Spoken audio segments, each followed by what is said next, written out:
And just so everybody knows, we are recording this. So if you have friends or family or neighbors that aren't able to attend, please let them know that we will be hosting this on our website in some form or fashion. We're not exactly sure where, but we can let you know.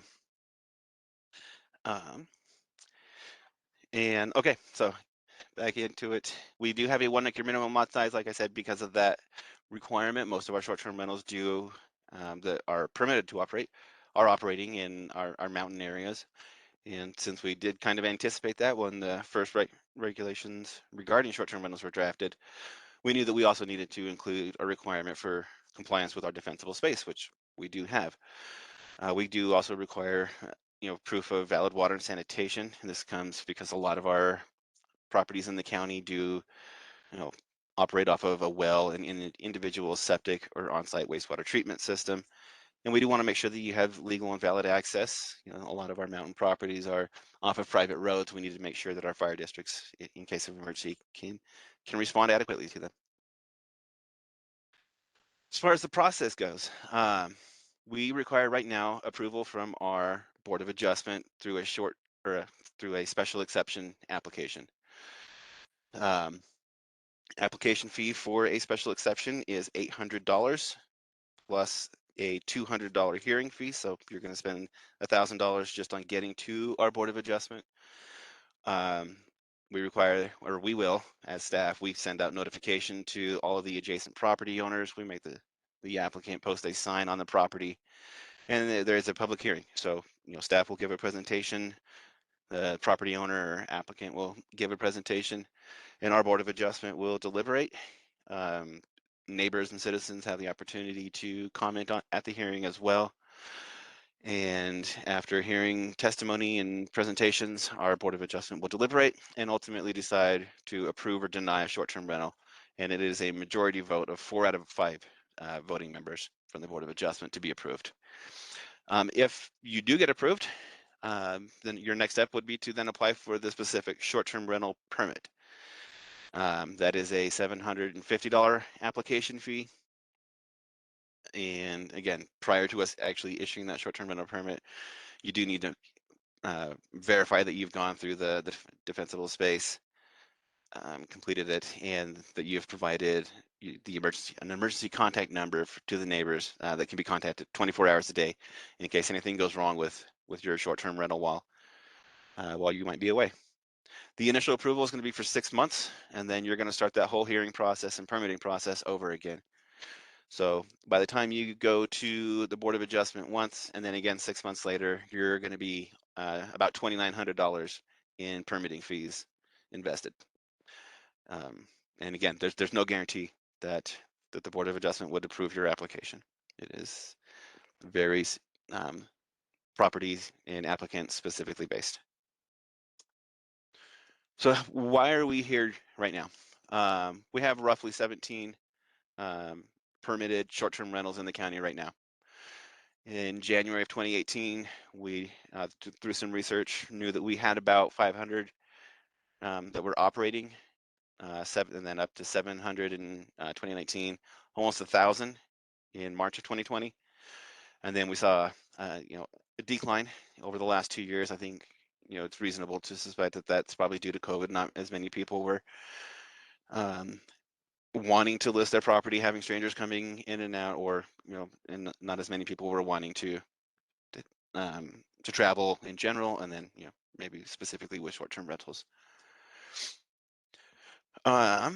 During lockdown, during the pandemic, staff did put together a survey, and we got almost 1,400 responses to that survey. It was, as far as we can tell, a very high response rate. So we if any of you were part of that survey, we appreciate you being involved then and being involved now. But to go over some of the results that we found from that survey, you can see here on the screen, we did, 43% of people did respond that they are opposed to short-term rentals. And then, other breakdowns. So, the next highest category is 28% that were kind of fully in support of short-term rentals, or just curious, or that they, already operate one.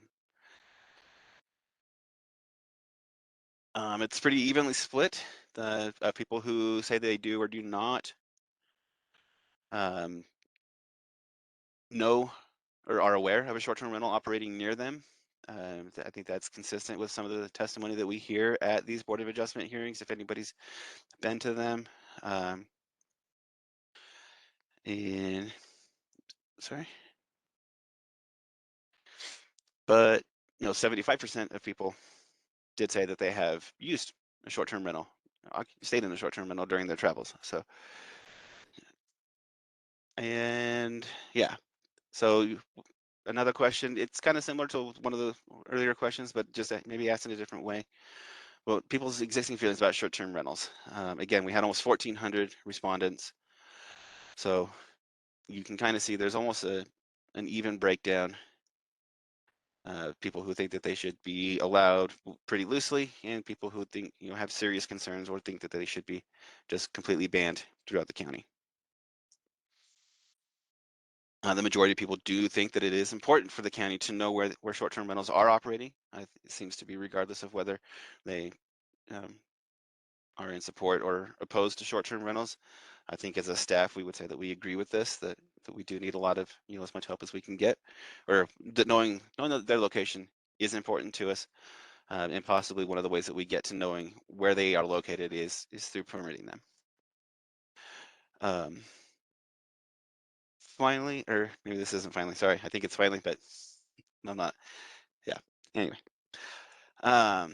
So what types of dwelling units should be allowed, should be allowed to have or host short-term rentals? Like I said in the beginning, we only allow short-term rentals in detached single-family homes. We did have the majority, not majority, the highest category was that short-term rental should be allowed in all types of housing, and then obviously followed by that they should not be allowed in any types of housing. So yeah. Okay. Before we get into going into some breakout rooms, want to go over some ground rules. We want everybody here to participate. That's the whole point of having this meeting. We need your input. We're glad that you're here. We hope that you participate. We hope that you will give others the space to voice their comments as well, even if you disagree with them. I think we can disagree with each other passionately and still respect each other. I hope that's true. And so, yeah, along those lines, just being respectful. If you disagree, please don't interrupt each other.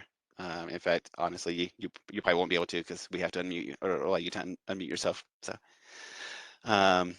no personal attacks unless you want to attack me. I can take it.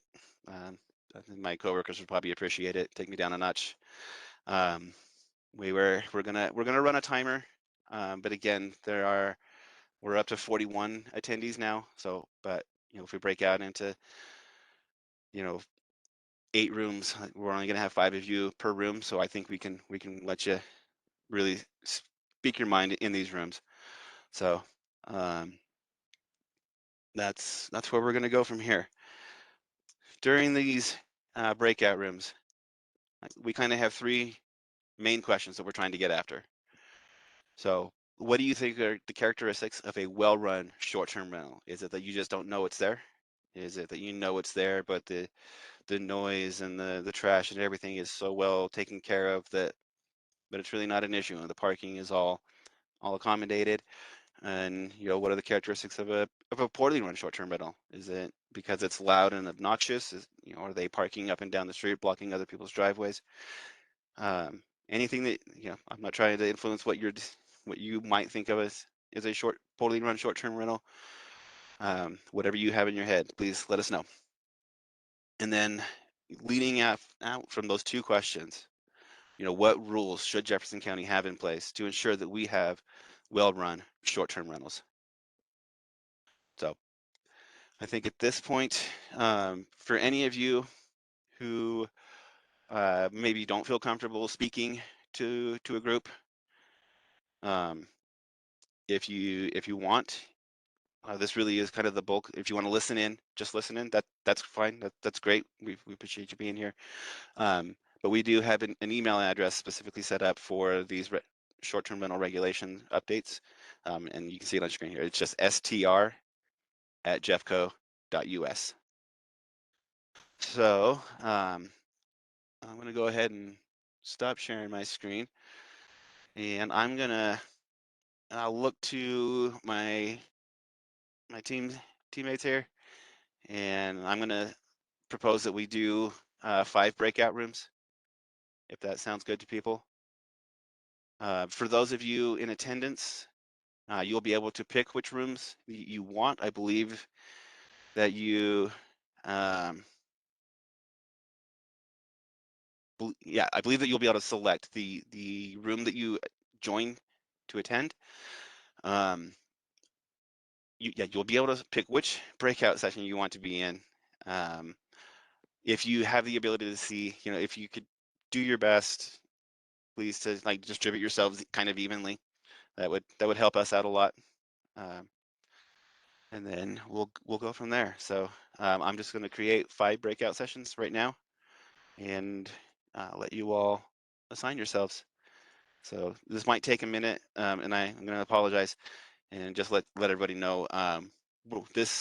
We use WebEx for our hearings for Planning Commission and Board of Adjustment. This is a different version of it for us, so please bear with us if this is a little bit clunky. But we'll get through it.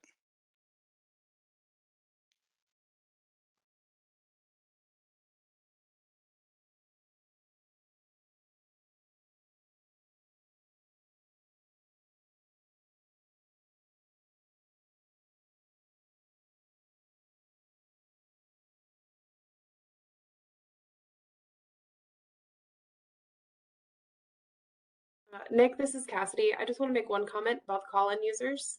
If you called into this WebEx meeting, we cannot move you into a breakout session, but we are going to have a staff member stay here to facilitate conversations with you, and hopefully we can unmute you and figure that out. Nick, I also would like to chime in. This is Chris O'Keefe, and I saw we did get a question in the chat while you were giving your introduction. And I would just comment that if you have a question that we do not get to discuss today, we want to get all those questions. Nick put on the screen the str@jeffco.us email. So if you feel like your question does not get addressed today, please send an email to that address.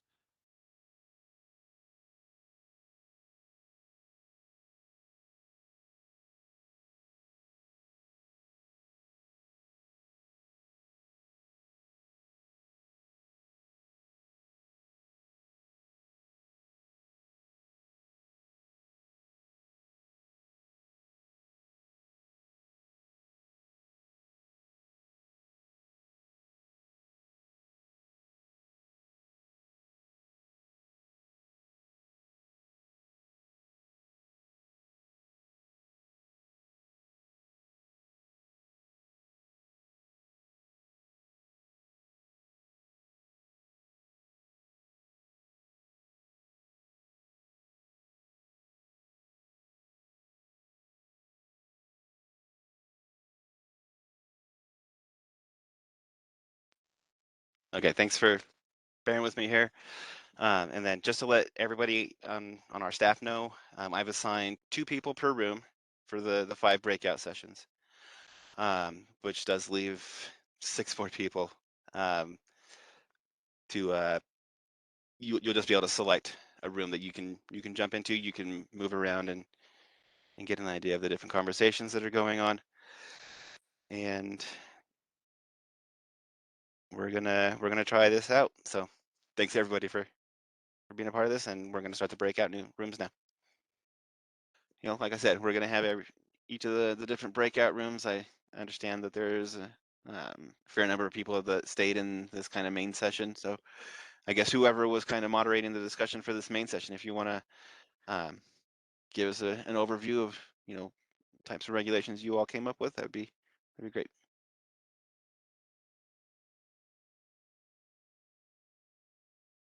And I don't know who that is. call somebody out? So that was myself and Renee. I'm Kristen. So we had a multitude of ideas about short-term rentals, from they should not be allowed at all, to keep it the way it is, to the rules are much too onerous. So we do have a wide variety of feelings on short-term rentals in our group, both those who have experienced short-term rentals positively, and also those who have unpermitted short-term rentals in their neighborhood and are continuing to deal with the impacts that is having on their neighborhood. Do you have some ideas? Can you share with everybody what those impacts specifically are? So it sounds like parties, when there are, it seems like there are a lot of people. So there were ideas about limiting the number of number of people staying. It sounds like it's just easy for people to get, to operate currently in neighborhoods that are or on properties that are less than an acre. So we've had feedback that on properties more than an acre, there still can sometimes be irresponsible property managers or owners, or absent owners. Someone in our group is in a suburban area with smaller lots, and they have an absent landlord of an Airbnb, and the property is not kept up with. So definitely some good ideas for property managers as a requirement. Excellent. Okay. I think we're just going to go in the order of the rooms, although in all honesty, I don't even remember what the breakout room number that I was in. So, but if somebody was, what's that? You are one. Okay. Then in that case, we had only three attendees that joined our room, but we did have a good conversation, I think. I think that only two people spoke. Two of the three people spoke. They seem to be generally in support of broadening or loosening the regulations around short-term rentals to allow more people to operate short-term rentals. Probably seem like the ideas would be to get rid of the minimum lot size and allow them in more types of dwelling units. And it seemed like the concerns really, the types of things that we need to regulate are kind of performance-based. How does it operate? Is it something that, but by having a permit, it is something that we could take away from somebody who is poorly operating a short-term rental. So we talked about how we currently have the requirement for that 24-hour contact. That seems like that's something that the people in our room would like to see maintained. And then, they would know and be able to verify. Oh, that's one of the big things that we talked about too. That if a short-term rental is operating poorly, that there does need to be some kind of documentation and proof about that, violation of whatever the regulations might be for whatever performance that is. So I think generally speaking, Sarah, I'll let you fill in if I missed anything, but I think those are the kind of the. Yeah, I think you covered it, Nick. All right, thank you, Sarah. In that case, we'll move on to breakout room 2. Let's see. We had 4 people total. Two of the groups were folks who an investor for STRs, and then someone who's owner occupied, and then 2 of the people were sort of residents who are concerned about STRs. So I think the overall summary, we went through a lot of things, but I think what Nick just said about performance-based regulations, about noise and having consequences for people who don't follow these specific visitor regulations, that being important. And then we discussed that it seemed like there's a general support for some type of difference to be acknowledged between owner-occupied and investor properties. So, for example, that investors might have higher fees of some kind, or I guess more importantly, that owner-occupied might have lower, and that those are two different products and experiences, but that both should be allowed, but maybe just treated slightly differently. Let's see, talked about ADUs, allowing short-term rentals in ADUs. Seems there was general support for that. That was part of an affordability conversation as well, that ADUs allowed people to, sorry, Tammy, accessory dwelling units. So hopefully folks know what that is, but I think happy to put in the chat more details on what those are if needed. But that those help people afford their homes, as a sort of another source of income, and also don't, so much directly take away places for people to live. Hopefully I've captured that appropriately. And then there were also just some comparisons to other regulations, that there might be a cap on how many properties a single property manager, a single owner might be able to rent out, that kind of thing.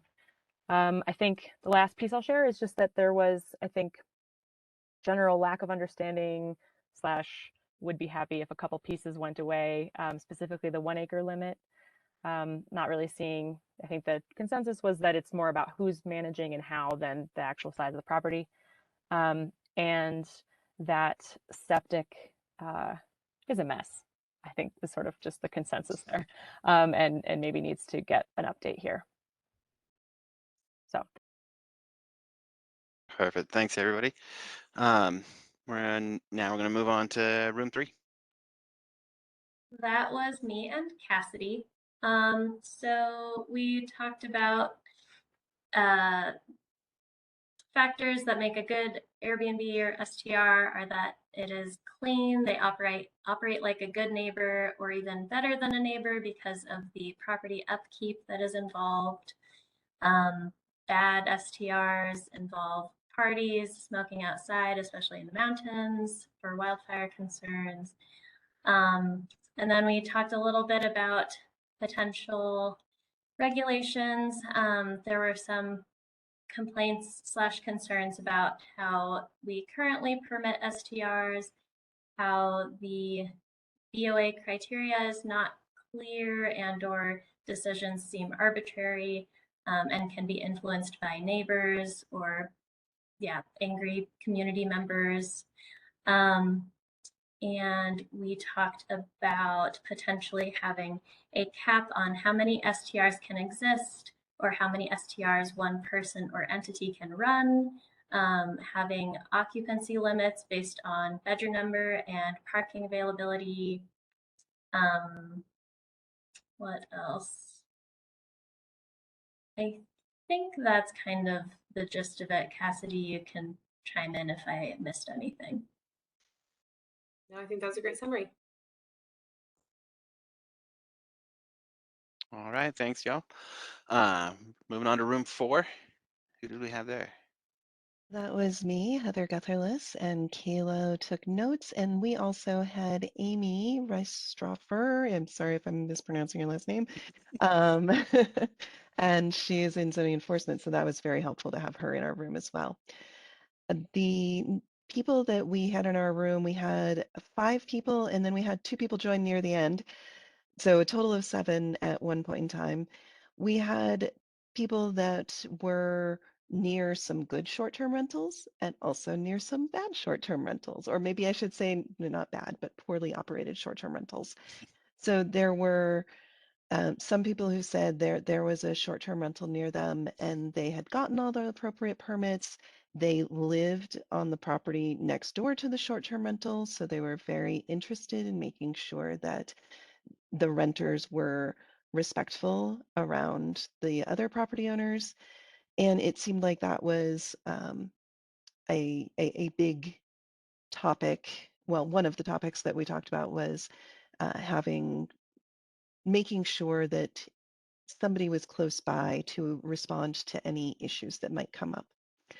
There were also a lot of concerns about the number of short-term rentals we have in the county that are unpermitted. and how we could get them to come into compliance so that we do have some better enforcement when we're having somebody that is non-compliant with our regulations, that if we could just enforce the regulations we have, it would probably be going in a good direction. Somebody commented that we shouldn't really be able to tell them apart from other single-family homes if they were run well. There were also some other comments, concerns about people having fires, and pointing out that Park County just recently passed some regulations that only allow for propane fire rings and not other types of fire pits or anything like that, outdoor fires.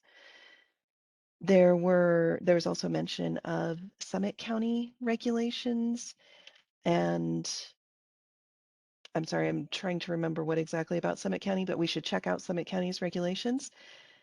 There were also questions and comments about noise and decibel readers, seeing if something that could be helpful. There were comments about the taxes paid on short-term rentals. While that's not something that is enforceable by planning and zoning or something that planning and zoning has jurisdiction over, it is a comment that I just wanted to share, whether they should be taxed at a commercial or residential rate. And also making sure that if people break the rules, that there is a penalty for it that's meaningful so that the issue is fixed. There were also comments about parking along roads and trying to make sure that short-term rentals have adequate access to county roads. Maybe that all short-term rentals should be directly accessed off of a county road rather than private roads, because there was some concern about how when you live in a neighborhood and you maintain a private road, that if somebody has a short-term rental, they are going to be putting a lot more wear on the road. And it may be difficult to get them to do maintenance at the same level. So I think that is the bulk of it. Kayla or Amy, do you have Yeah, anything can I that I jump forgot? in just on Yeah. that last bit you were talking about? I did, I hadn't thought about this before, but renters aren't normally, it was brought up in our group, they're not normally aware of the winter conditions here. So if the owner isn't near the property and they get snowed in, then the neighbors are the ones helping the renters out, and that's just not fair on the neighbors. Mhm. And actually, Kayla, you reminded me of another comment about trespass, and there was a concern Mhm. about trespass and making sure that the renters know where the property boundaries are so they don't end up on somebody else's property. Right, because of the advertising of the, hey, you can go explore the area, Mhm. yeah, and not giving proper boundaries. So, Yeah. So I think that's all. Thanks, Nick. Thanks, y'all. And then group 5. Okay, so group 5 was myself, Cody, and Jeremy from our zoning inspector team. We had 5 people in our group. Some of the characteristics that, and everyone was pretty much along the same consensus, that short-term rentals are an important part of the county and that they would like to reduce restrictions. I think almost everyone that spoke was actually operating a short-term rental at some point, or some capacity part of that process. So some of the characteristics of a well-run short-term rental, they agreed involved amenities, accuracy of how well it's being advertised, communication with all parties, and really having a business that's thoughtful about the neighbors and even screening guests if possible. Some potential rules or additional regulations was maybe proof of some sort of insurance, liability insurance if something's happening with the renter, providing more information about what platform they're using, and maybe if even if they're not pursuing a permit, maybe making all properties registering with us, so at least we're more aware of what's going on as we kind of figure out that enforcement piece. As far as the owner occupied versus investment properties, it seemed that our entire group agreed that they had some concerns about how we might define this and that we should not be controlling owner occupied versus investment, just letting that be not something we regulate, and that if it's not well run, it likely wouldn't be rented anyway. Some general ideas was considering reviewing ratings from the platforms at the time of renewals to get a sense of what's going on. They all agreed the 1 acre minimum was too restrictive and that a lot of renters want walkability. They want to be able to go to a restaurant or somewhere nearby. And considering having different short-term rental rules for different zonings so that if we, they acknowledge that the county is very diverse in types of housing and types of properties, and maybe we need to have specific restrictions for different zonings. And yeah, just they would like to see more compliance. And if we would like to see more compliance, then we need to lessen the rules. And they agreed there was not quite enough threat to want a permit, most likely due to cost, lot size, and a few other restrictions. Anyone else from my team like to add anything? Just one thing I was thinking about, which was I believe Jennifer was talking when that ended. And so if you wanted to finish your thought, make sure to add it in the chat here before it ends, because we're going to save the chat. So I didn't want to just make you think that you didn't get to finish your idea. And I thought the group was actually very nice to talk to. So thank you for coming tonight. Sounds like we all had some really good conversations. And to piggyback off of what Cody just said, and to get into the comment I just saw in the chat, what are the next steps?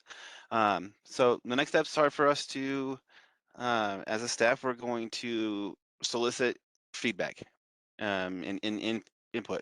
I guess not necessarily feedback on this meeting, although if you do have thoughts on how it was run and you want to badmouth me to my boss, you can actually say it right now. He's here. So, but no, we want feedback on what you think.